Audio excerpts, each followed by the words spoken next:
सभी दर्शकों का प्रतिज्ञा 21 चैनल में हार्दिक स्वागत है। आज हम वैदिक काल के बारे में अध्ययन करेंगे।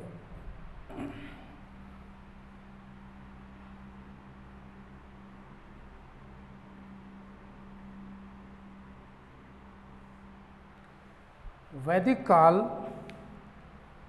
को हम दो भागों में बांट सकते हैं। अगर आसानी से हमें समझना है वैदिक काल, तो इसको हम दो भागों में बांटकर अध्ययन करेंगे। पहला भाग हम ऋग्वेद काल,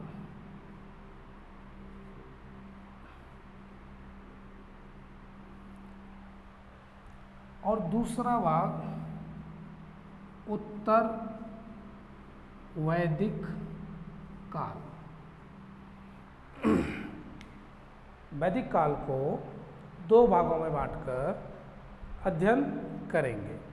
एक तो ऋग्वेद काल और दूसरा उत्तर वैदिक काल।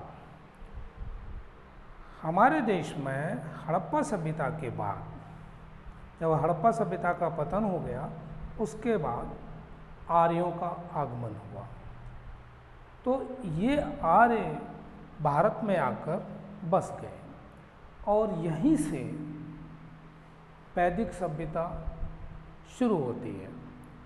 और इसमें जो आर्यों का आगमन है, आर्यों का आगमन,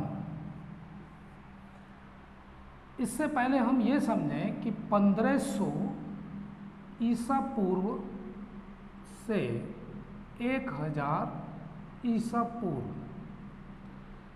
ये जो काल है ये ऋग्वेद काल है। ये ऋग्वेद काल है और इसके बाद का उत्तर वैदिक काल है। तो आर्यों का जो आगमन हुआ है भारत में, यानी ये विदेशी हैं। आर्य जो आए वो बाहर से आए, तो बाहर से आने वाले सारे विदेशी कहलाए। यहाँ के विभिन्न इतिहासकार और बाहर के इतिहासकार, विद्वान, इनका मत, इनके आगमन का जो मूल स्थान है वो एक मत नहीं है, अलग अलग मत है। जैसे पहले व्यक्ति हैं बाल गंगाधर तिलक। बाल गंगाधर तिलक। बाल गंगाधर तिलक का मत है कि ये आर्य जो है उत्तरी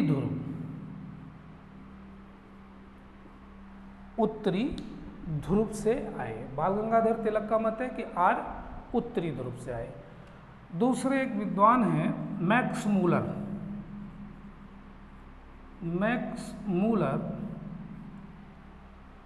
इनका मत है कि ये मध्य एशिया से आए। मध्य एशिया।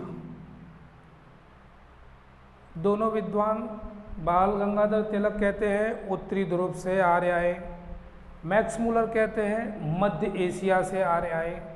तीसरे विद्वान दयानंद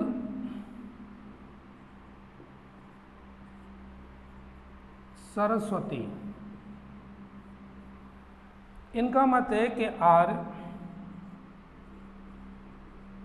तिब्बत से आए। चौथे विद्वान लेते हैं विलियम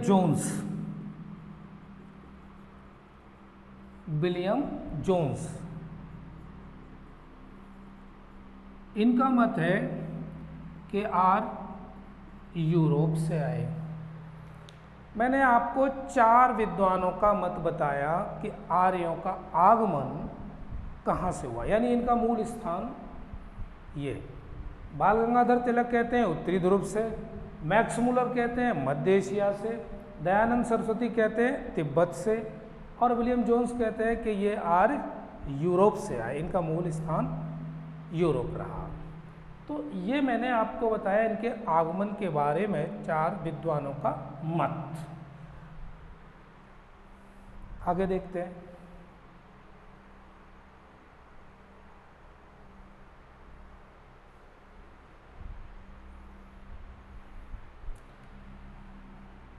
आर्यों का निवास स्थान। अब ये आर्य बाहर से आए, भारत में आए, तो कहीं भारत में बसे होंगे। तो जहाँ ये बसे भारत में, उनका जो निवास स्थान है उसको कहते हैं सप्त सैंधव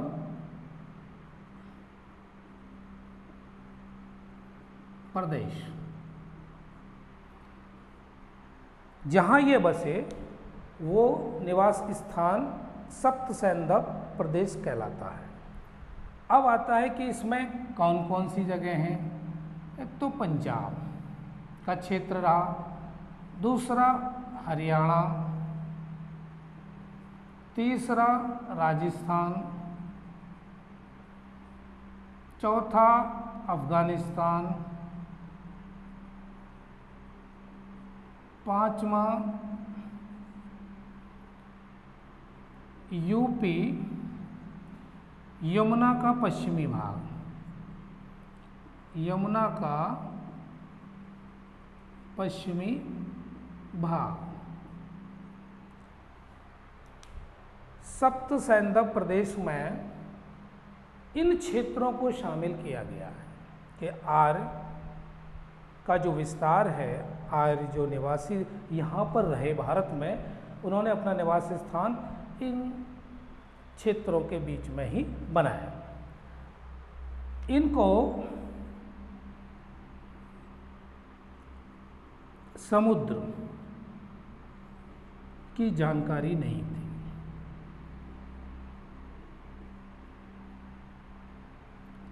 आर्यों को समुद्र की जानकारी नहीं थी।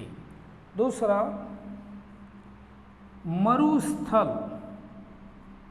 मरुस्थल को धन्व, ये जो एक शब्द है, धन्व शब्द से पुकारते थे।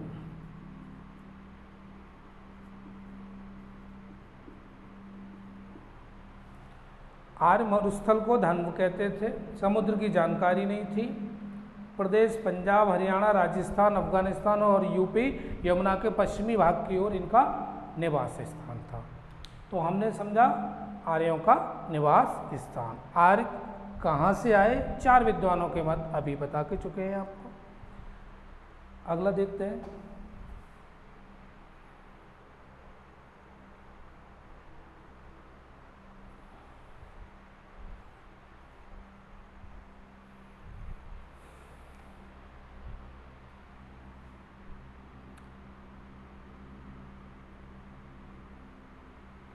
साहित्य।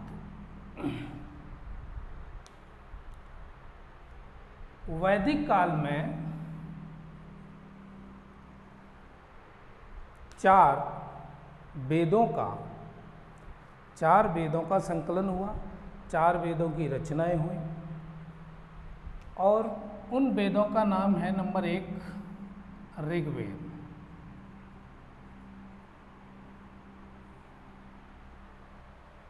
नंबर 2 यजुर्वेद,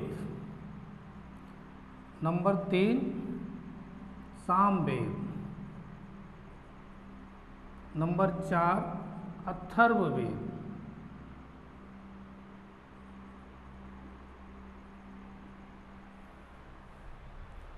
अथर्ववेद। इन चारों वेदों का संकलन वैदिक काल में हुआ। अब इन 4 वेदों में परीक्षा की दृष्टि से क्या क्या महत्वपूर्ण है, क्या क्या सवाल बनते हैं, क्या क्या पूछे जा सकते हैं, संभावित सवाल, वो मैं आपको बताता हूँ।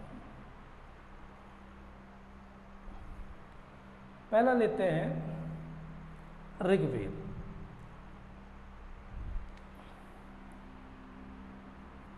ये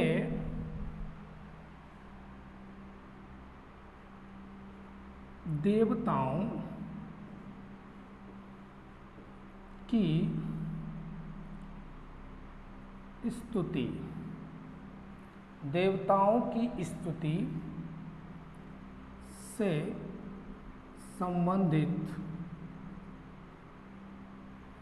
रचनाएं। इसमें देवताओं की स्तुति से संबंधित रचनाएं हैं। नंबर 2, 10 मंडलों में विभाजित है, 10 मंडलों में विभाजित है।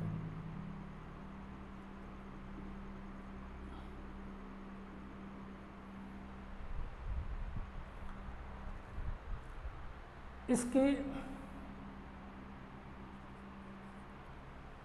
जो शैली है वो पद्यात्मक है और गायत्री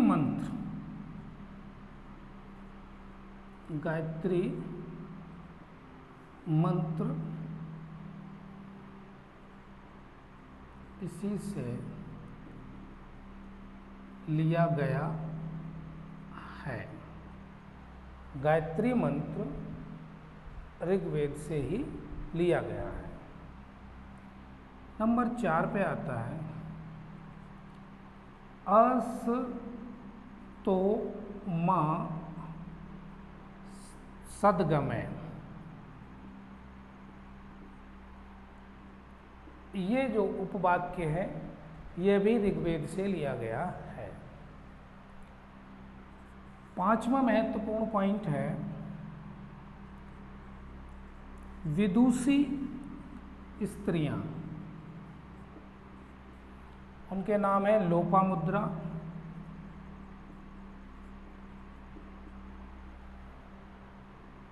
घोषा, शाची,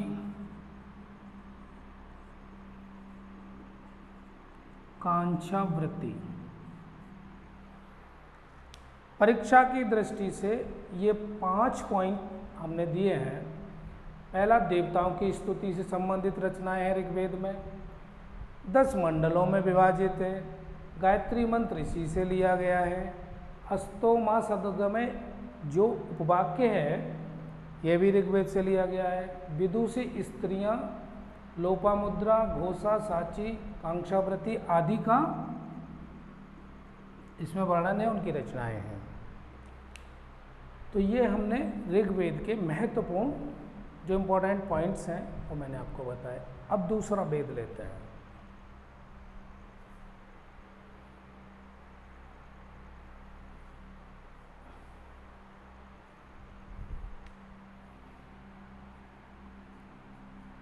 यजुर्वेद।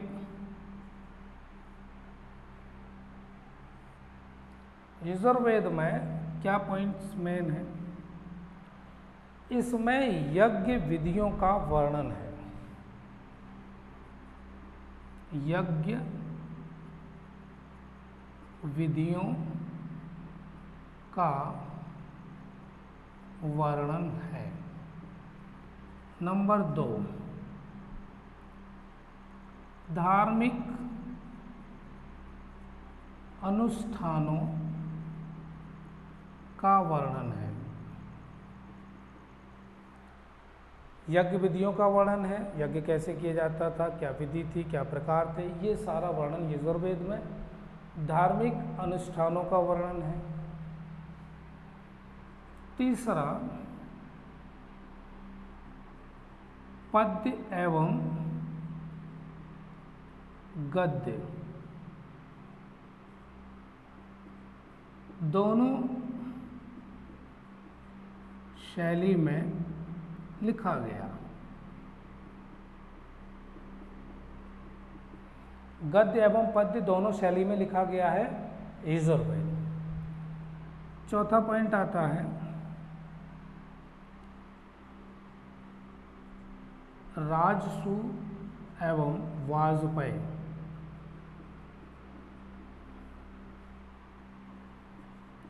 यज्ञ का वर्णन इसी में दिया हुआ है। ये आपको मैंने 4 पॉइंट दिए यजुर्वेद से। इसके अतिरिक्त युद्ध की जो कला कौशल है उसका वर्णन भी जो यजुर्वेद में दिया हुआ है।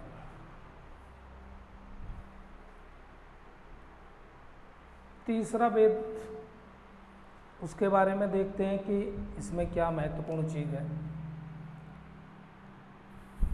सामवेद, इसमें संगीत के बारे में जानकारी है।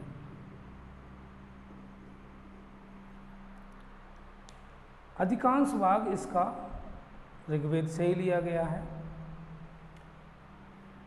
अगला आता है अथर्ववेद। अथर्ववेद में जादू टोना,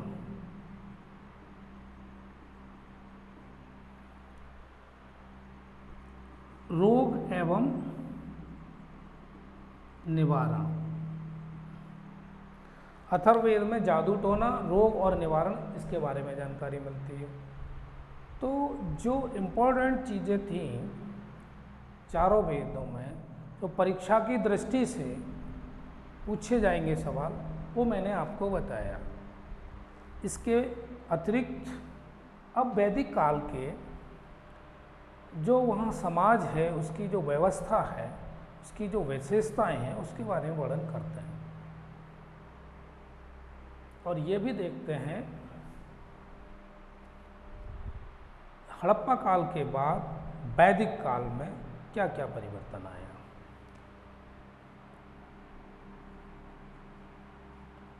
राजनैतिक अवस्था। वैदिक काल की,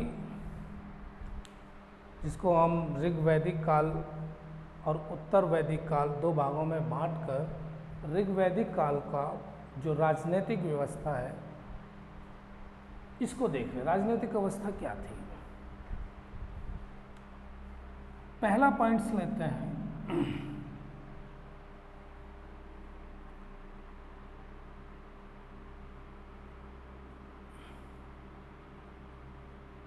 राजतंत्र प्रचलन में था। पहली बात, राजतंत्र प्रचलन में था, यानी राजा हुआ करता था। नंबर 2, राजा का पद दैवीय नहीं था। नंबर 3, सभा कौमा समिति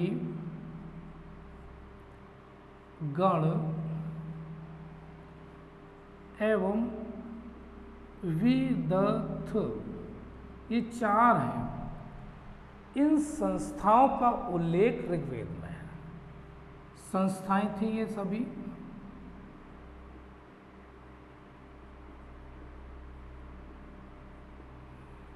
सभा, समिति, गण और विदथ। चौथा पॉइंट,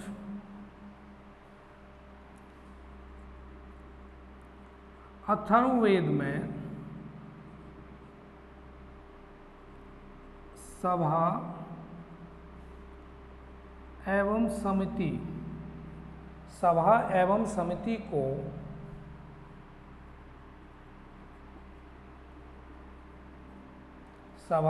समिति को प्रजापति की 2 पुत्रियां की संज्ञा दी है।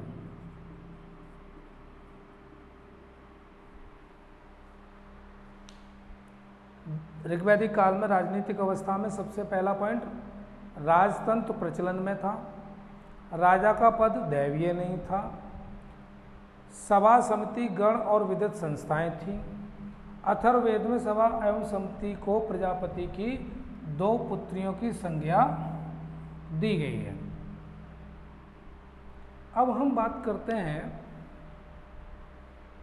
इसके प्रशासन की।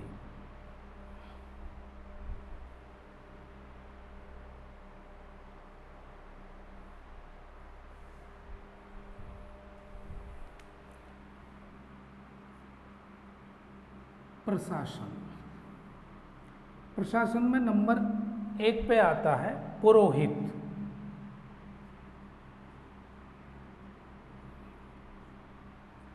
ये पुरोहित पद है, ऋग्वेद काल का पुरोहित पद है, और इसका काम क्या है? राजा का परामर्शदाता। पुरोहित राजा का परामर्शदाता, ये राजा को सलाह देता है समय समय पर, जब जब राजा को जरूरत पड़ती है ये सलाह देता है। नंबर 2, सेनानी। ये जो सेनानी है ये सेना नायक है।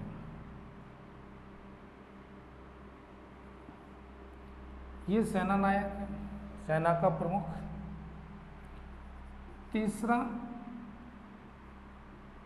ग्रामणी। ग्रामणी ग्राम का प्रधान, ग्राम का प्रधान, जो गांव का प्रधान होता है उस समय उसको ग्रामणी कहा जाता था। चौथा पॉइंट आता है भाग दूध। भाग दूध ये पद किसका है? कर संग्रहण अधिकारी का। ये जो पद है ये भागदूत कर संग्रहण अधिकारी का। 5वां नंबर है बृहस्पति। बृहस्पति चारागाह का अधिकारी। 6वां नंबर आता है कुलपति। कुलपति किसको कहते थे? परिवार का मुखिया।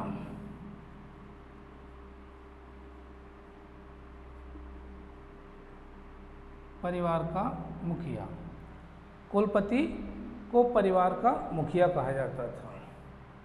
7वां नंबर आता है आपका गोविकर्त। गोविकर्त को कहते हैं वन का अधिकारी।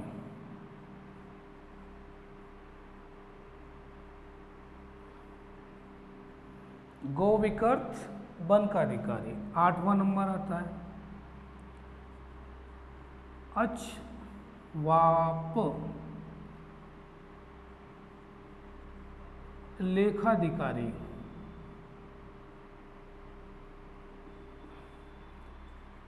9वां नंबर का आता है पालागल। पालागल राजा का मित्र। 10वां नंबर का कौन अधिकारी है? संग्रहीत। संग्रहीत कोषाध्यक्ष। संग्रहीत कोषाध्यक्ष। 11वां स्पर्श गुप्तचर। गुप्तचर को स्पर्श, कोषाध्यक्ष को संग्रहीत, राजा का मित्र पालागल, लेखाधिकारी अक्षवाप, वन का अधिकारी गोविकर्त, परिवार का मुखिया कुलपति, चारागाह का अधिकारी जो है वो बृहस्पति, कर संग्रहण अधिकारी भागदूत, ग्राम का प्रधान ग्रामणी, सेना नायक सेनानी, राजा का परामर्शदाता पुरोहित कहलाता था। तो आपको ये कितने 11 ये परीक्षा की दृष्टि से महत्वपूर्ण चीज़ें बताई। एक चीज़ और बताना चाहेंगे कि टैक्स यानी कर, नियमित कर तो ऋग्वैदिक काल में नहीं था, लेकिन स्वेच्छा से संपत्ति का एक भाग, संपत्ति का एक भाग राजा को दिया जाता था। एक भाग संपत्ति का राजा को दिया जाता था प्रजा के द्वारा और उसको कहते थे बलि। बलि कहा जाता था। यानी जो ऋग्वेद काल है उसमें टैक्स नहीं था, बल्कि स्वेच्छा से प्रजा राजा को देती थी अपनी संपत्ति का कोई एक भाग, और उसको हम बलि कहते थे। आगे देखते हैं।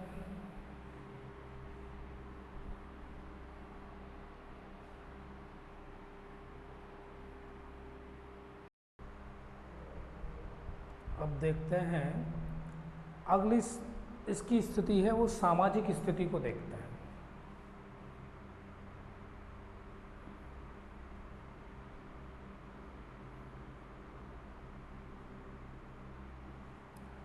सामाजिक स्थिति के बारे में जो इम्पोर्टेंट बातें हैं वो मैं आपको बताता हूँ। पहला, परिवार सबसे छोटी इकाई, सबसे छोटी इकाई। ऋग्वेद काल में परिवार सबसे छोटी इकाई। नंबर 2 पे आता है कई परिवार मिलकर, कई यानी परिवार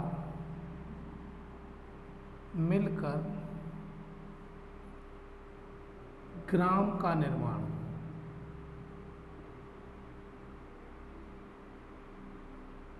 करते थे।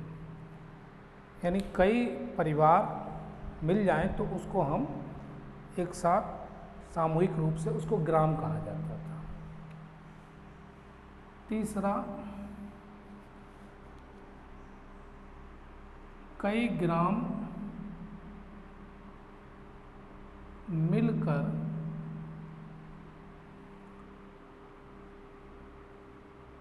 विष का निर्माण करते थे।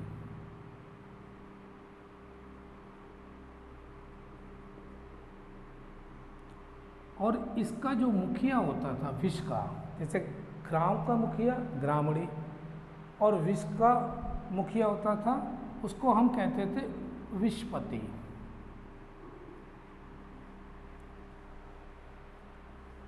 नेक्स्ट पॉइंट लेते हैं, कई विष मिलकर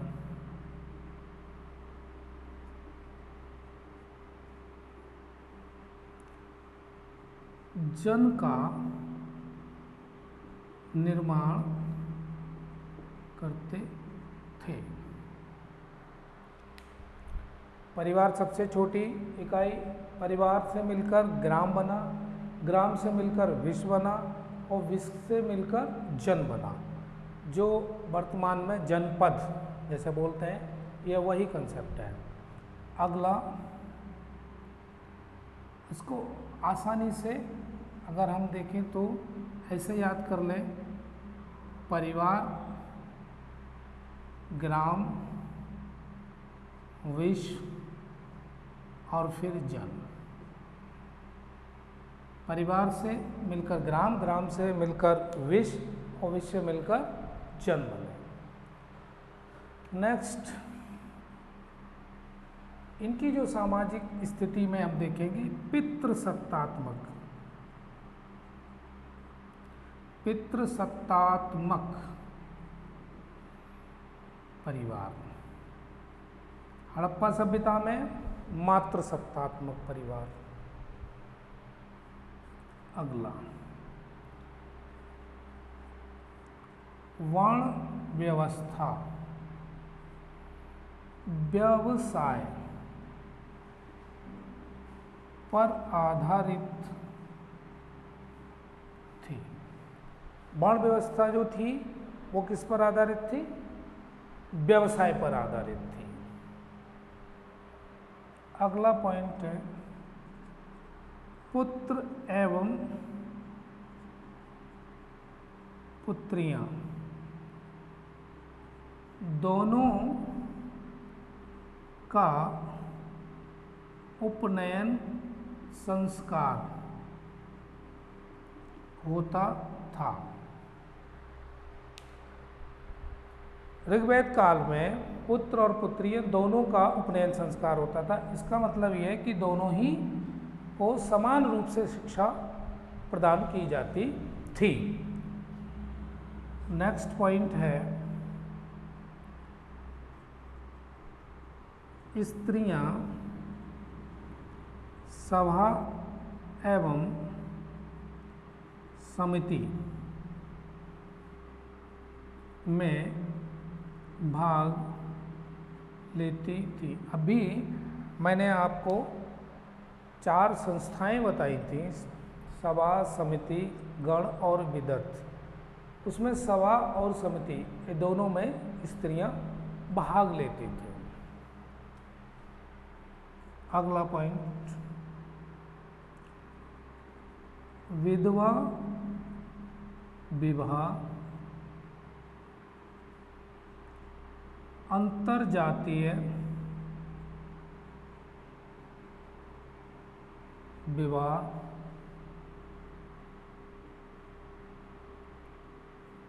बाल विवाह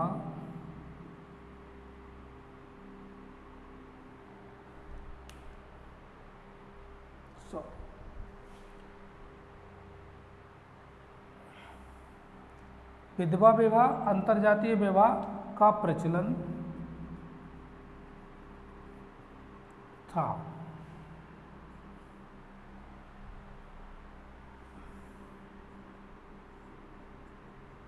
बाल विवाह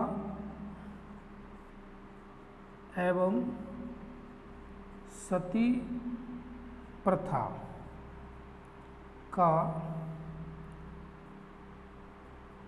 प्रचलन नहीं था। आजीवन ब्रह्मचर्य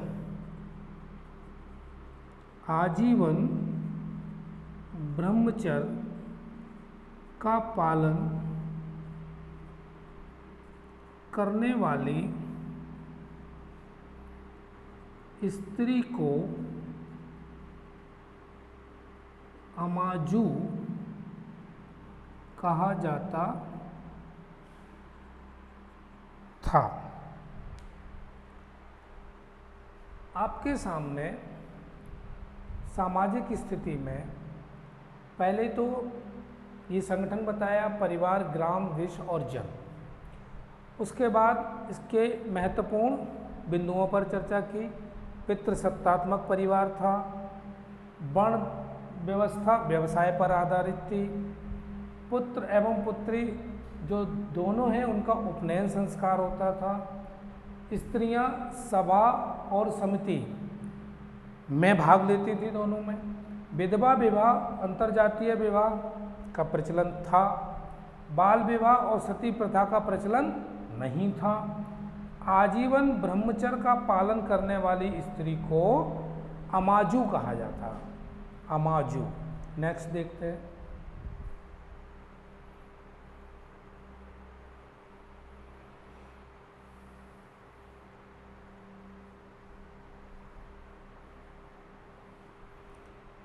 ऋग्वेद काल में दास प्रथा का प्रचलन था। ऋग्वेद काल में दास प्रथा का प्रचलन था। नमक एवं मछली से अनभिज्ञ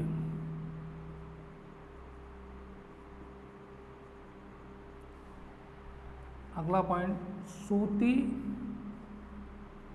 एवं रेशमी वस्त्र पहनते थे।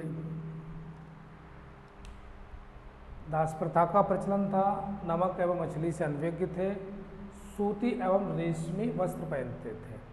सामाजिक स्थिति के बाद अब हम देखेंगे इनकी आर्थिक स्थिति।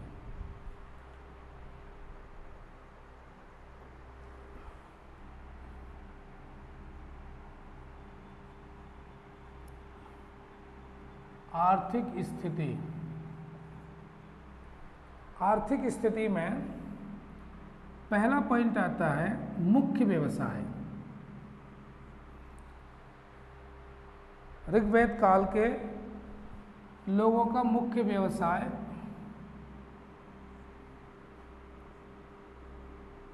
पशुपालन।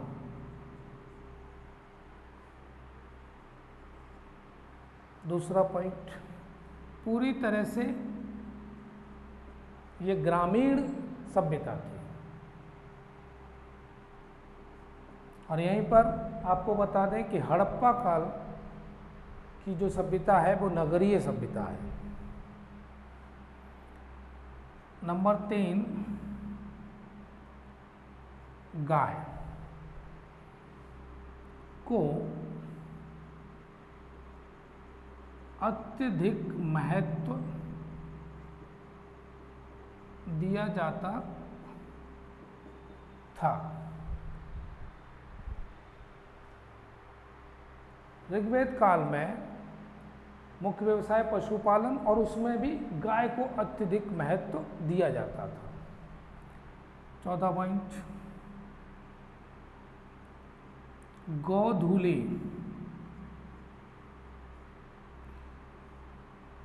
शब्द का प्रयोग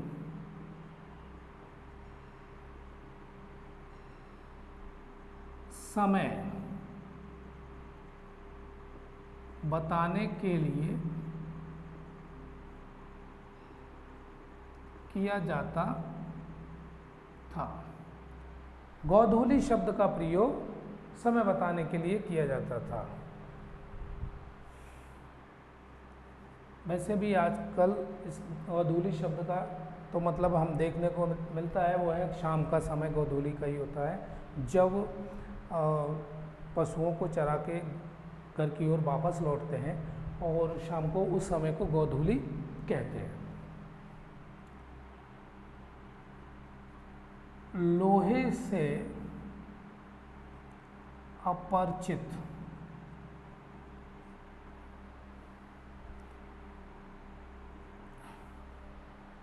लोहे से ये लोग अपरिचित थे, यानी लोहे का इनको ज्ञान नहीं था। यव जौ मुख्य फसल।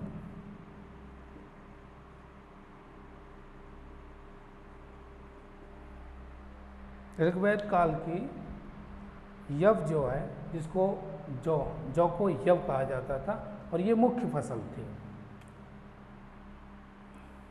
7वां नंबर, गाय मूल्य की प्रमाणिक इकाई। गाय मूल्य की प्रमाणिक इकाई थी। आदान प्रदान विनिमय जो भी होता था उसमें गाय को ही आधार मानकर चलते थे। व्यापारियों को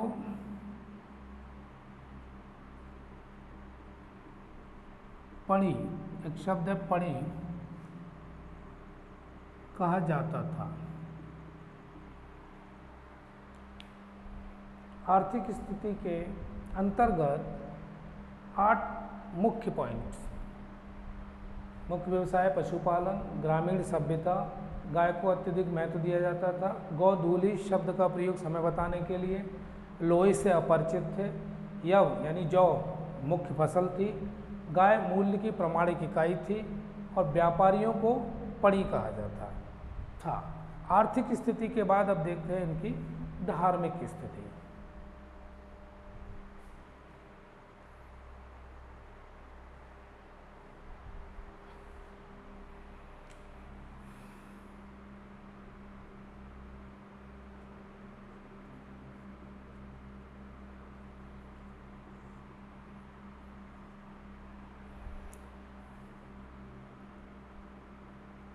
बहुदेववादी थे। ऋग्वेद काल के लोग बहुदेववादी यानी अनेक देवताओं की ये पूजा करते थे। उसमें आता है अंतरिक्ष के देवता। अब अंतरिक्ष के देवता में है इंद्र, रुद्र, मरुत, पर्जन्य, अदिति। ये अंतरिक्ष के देवता। नंबर 3 आकाश के देवता। इसमें है सूर्य, मित्र, वरुण, पूषण, उषा।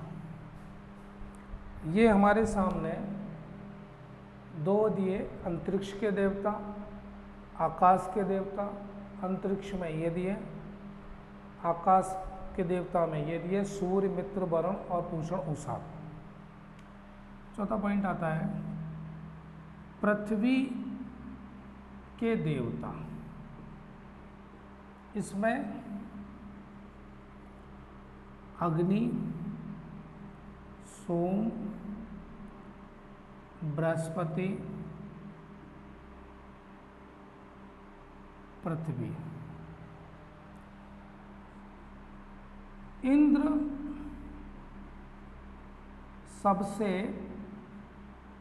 प्रमुख देवता।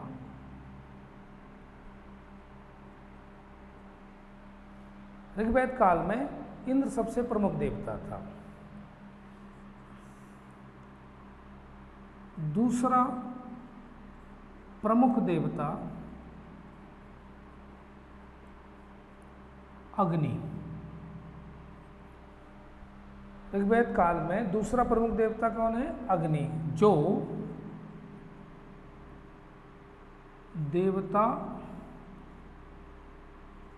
देवताओं एवं मनुष्य के बीच संबंध स्थापित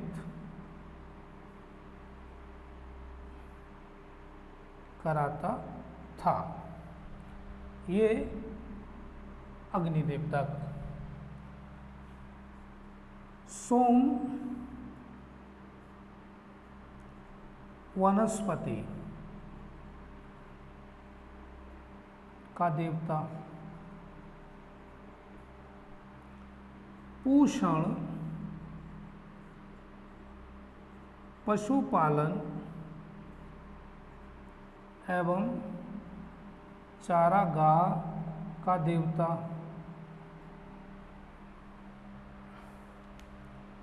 इतनी सबकी पूजा करने के बावजूद भी मंदिर और मंदिर एवं मूर्ति पूजा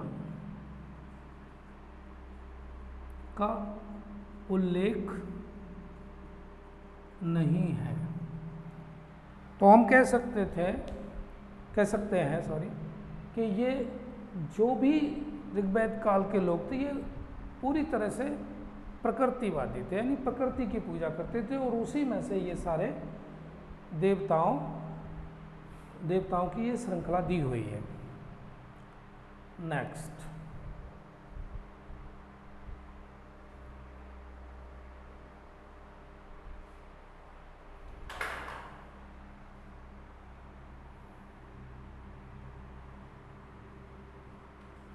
नदी स्थल।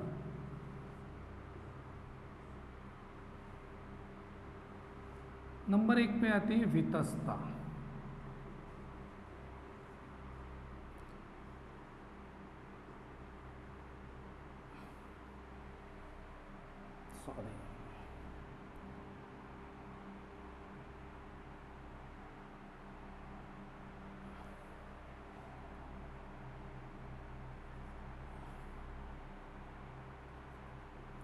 अस्किनी, चिनाब,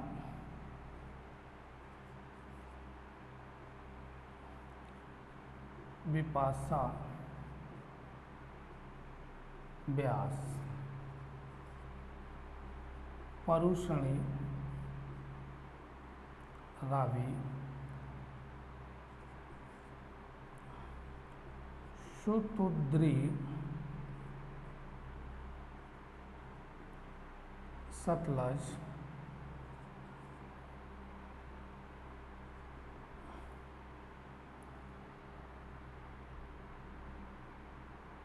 गोमल, गोमती, द्रस, द्वती, घग्गर। ऋग्वेद काल में जो नदियां थीं उनके प्राचीन नाम ऋग्वेद काल में ये थे, यानी उस समय झेलम नदी को वितस्ता के नाम से जानते थे, चिनाब नदी को अस्किनी के नाम से जानते थे, ब्यास नदी को बिपाशा के नाम से, रावी को परुषणी के नाम से, सतलज नदी को शुतुद्री के नाम से, और जो गोमती नदी है वो गोमल, और घग्गर द्वती को। ये इनके नदियों के नाम। अब नेक्स्ट बताते हैं।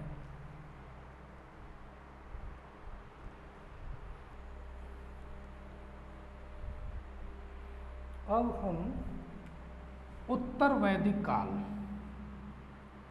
उत्तर वैदिक काल,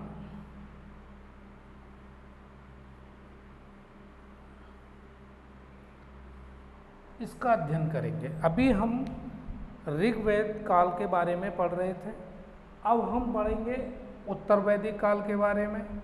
और इसका जो समय है वो 1000 ईसा पूर्व से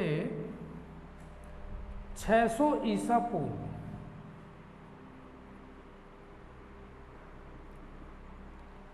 इसका जो समय दिया हुआ है वो 1000 ईसा पूर्व से 600 ईसा पूर्व तक। देखते हैं इसकी राजनीतिक स्थिति, क्या परिवर्तन हुआ। इस काल राजा वंशानुगत कर दिया गया, राजा वंशानुगत।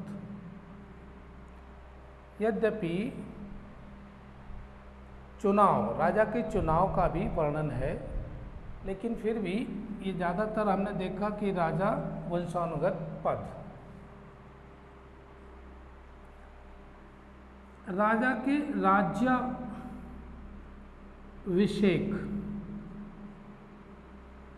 के समय राजसूय यज्ञ होता था। पहली लाइन, राजा वंशानुगत पद हो गया राजा को, ये जो पद है ये वंशानुगत है। राज्याभिषेक के समय राजसूय यज्ञ होता था। राष्ट्र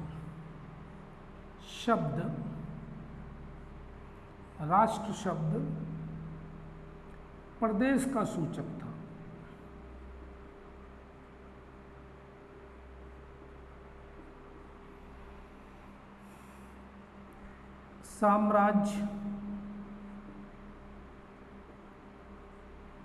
साम्राज्य विस्तार के लिए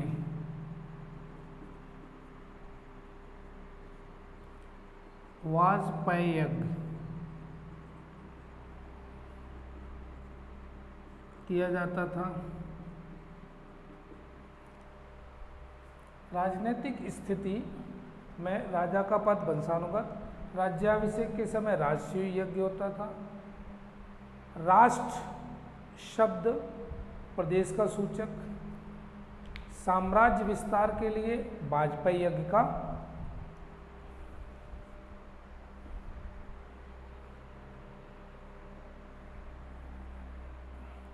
साम्राज्य विस्तार के लिए अश्वमेध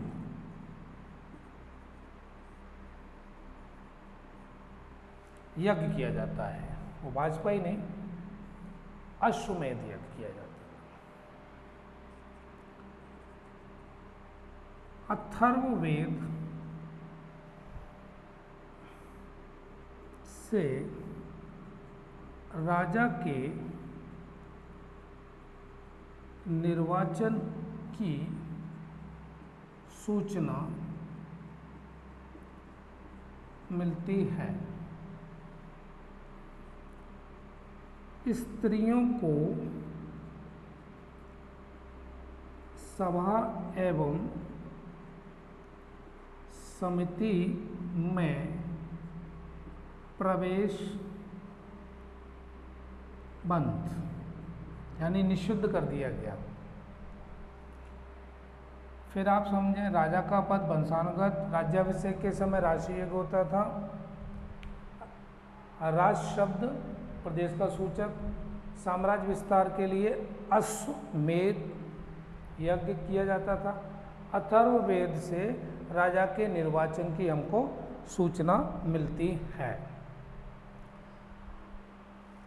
अभी हमने देखा कि ऋग्वेद काल में प्रजा राजा को स्वेच्छा से अपनी आय का कुछ हिस्सा कर के रूप में देती थी, जिसको बलि कहा जाता था।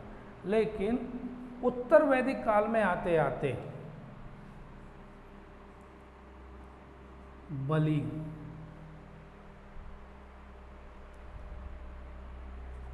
एवं शुल्क, एक बलि एक शुल्क, नियमित कर हो गए।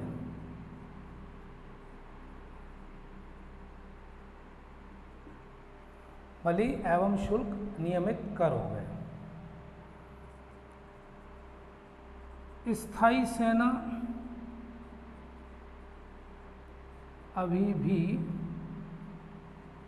नहीं थी। स्थायी सेना अभी भी नहीं थी। ये पॉइंट्स राजनीतिक स्थिति के बारे में जो परीक्षा की दृष्टि से इम्पोर्टेंट हैं, वो मैंने आपको पॉइंट्स बताए। नेक्स्ट देखते हैं सामाजिक स्थिति। सामाजिक स्थिति में क्या परिवर्तन आया है ऋग्वेद काल से उत्तर वैदिक काल तक आते आते। पहली स्थिति तो ये है, संयुक्त, यहाँ लिखते हैं सामाजिक स्थिति, संयुक्त एवं पितृसत्तात्मक परिवार।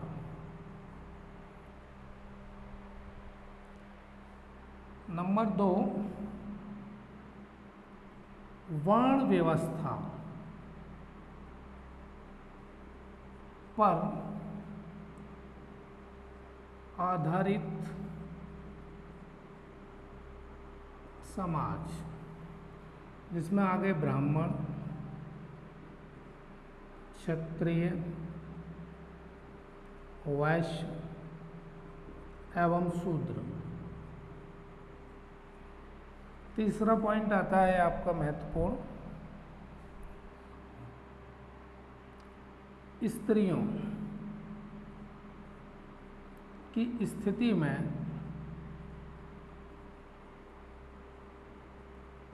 गिरावट आई। चौथा पॉइंट, विवाह के प्रकार। अब यहाँ पर हमको देखने को मिलता है विवाह के प्रकार दिए हैं हमारे सामने 8। अब वो देखते हैं एक एक करके।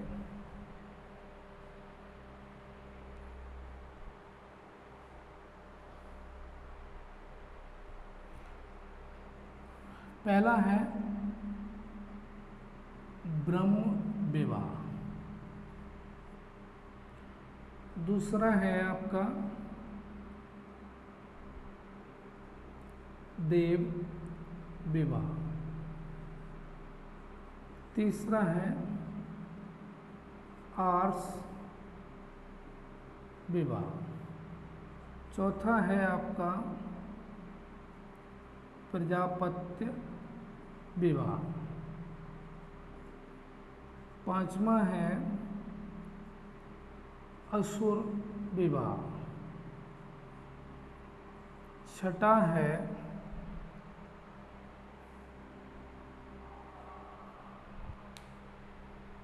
ब्रह्म विवाह, देव विवाह, आर्ष विवाह, प्रजापत्य विवाह, असुर विवाह, और उसके बाद आता है गंधर्व विवाह, सातवां आता है राक्षस विवाह, और आठवां आता है पैशाच विवाह। इन 8 प्रकार के विवाहों का वर्णन उत्तर वैदिक काल में देखने को मिलता है। ब्रह्म विवाह में तो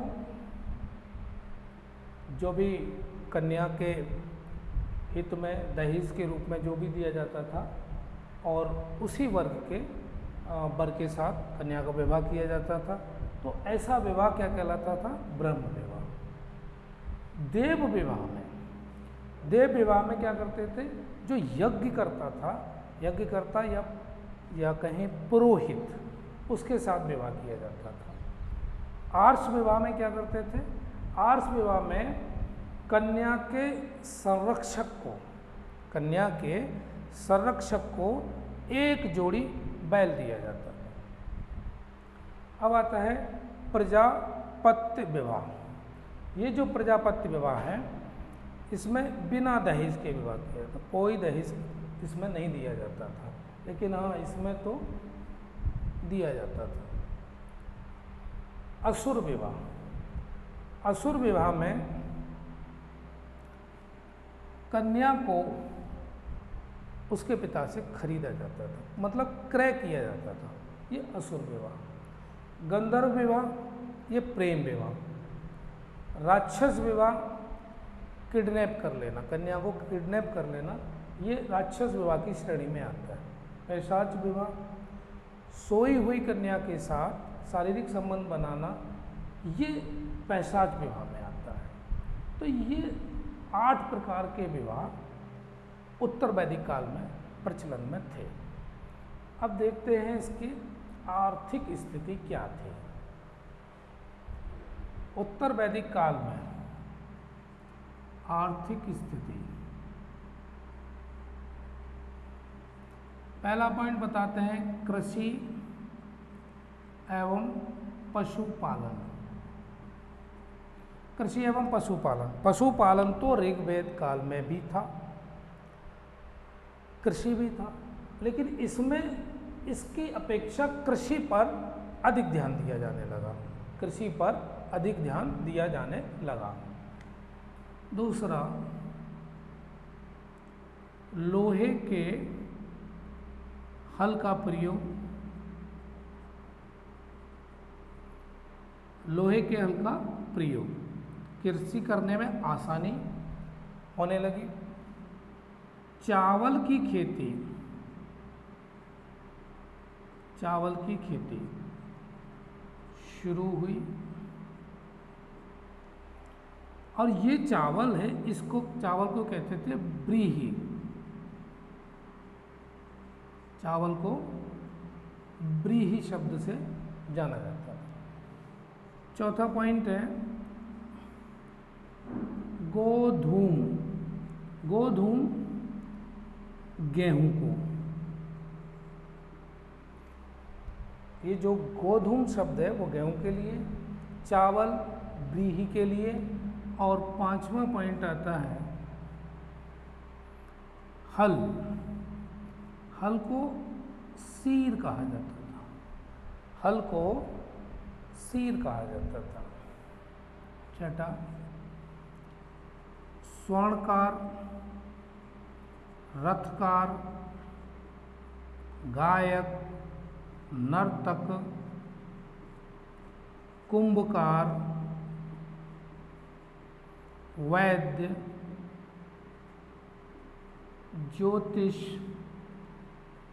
ज्योतिषी, नाई, इनका उल्लेख भी मिलता है।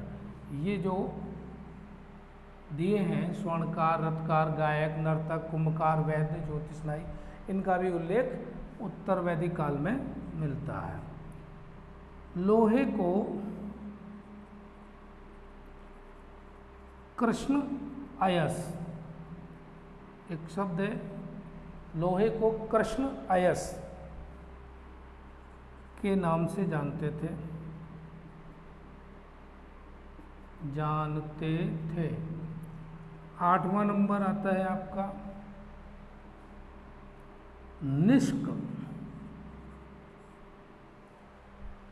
निष्क एवं शतमान। निष्क एवं शतमान माप की इकाइयां।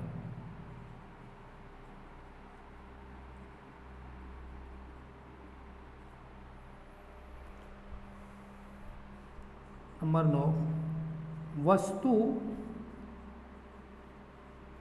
विनिमय प्रणाली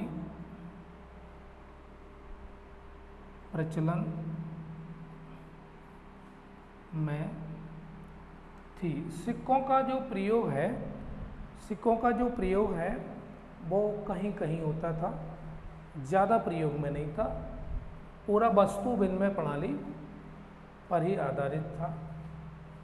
इनका आर्थिक स्थिति, आर्थिक जीवन देखने के बाद अब हम देख रहे हैं इनकी धार्मिक स्थिति।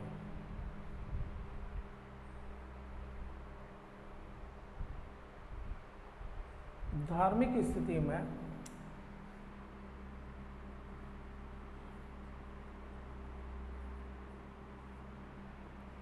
पहला पॉइंट आता है, उत्तर वैदिक काल के लोग धार्मिक अनुष्ठान यानी यज्ञ एवं कर्मकांड में वृद्धि, यज्ञ एवं कर्मकांड में बहुत अधिक वृद्धि होने लगी। दूसरा आता है पॉइंट,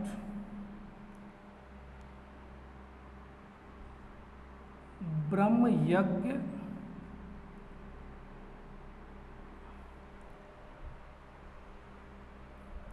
एक यज्ञ होता था जिसको कहते थे ब्रह्म यज्ञ। ये यज्ञ अध्ययन एवं अध्यापन हेतु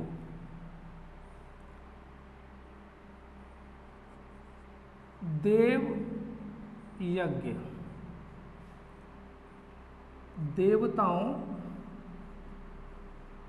देवताओं की स्तुति,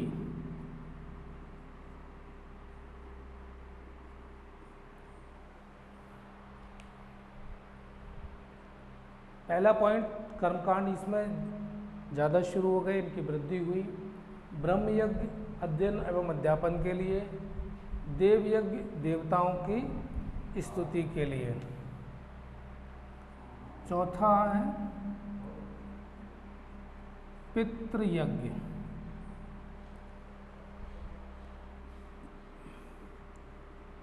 पितरों के तर्पण हेतु। पांचवा मनुष्य यज्ञ, अतिथि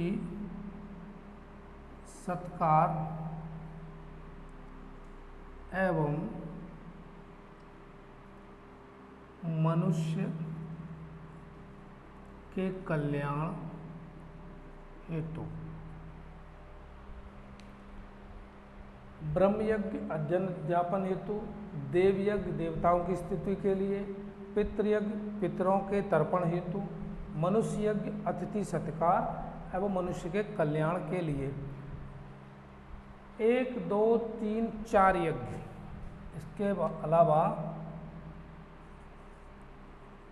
भूत यज्ञ, जीवधारियों के पालन हेतु।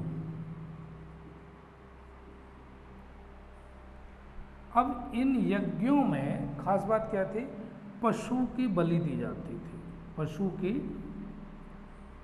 बलि दी जाती थी। इस समय आते आते 3 जो प्रमुख देवता हैं उनको स्थान मिला, ब्रह्मा, विष्णु और रुद्र। ये जो रुद्र हैं ये पशुओं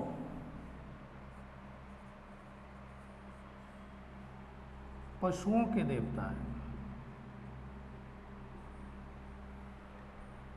ब्रह्मा, विष्णु और रुद्र।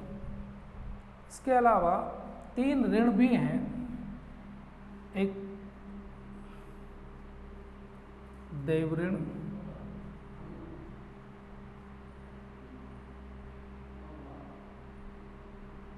ऋषि ऋण,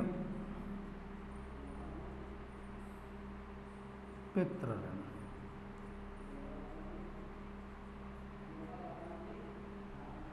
उत्तर वैदिक काल में धार्मिक स्थिति में आप देखेंगे सबसे ज़्यादा यज्ञ और कर्मकांड की शुरुआत हुई। देव ऋण, ऋषि ऋण, पितृ ऋण, ये मनुष्य को 3 ऋण के बारे में बताया। 3 देवता प्रमुख हो गए, ब्रह्मा, विष्णु और रुद्र।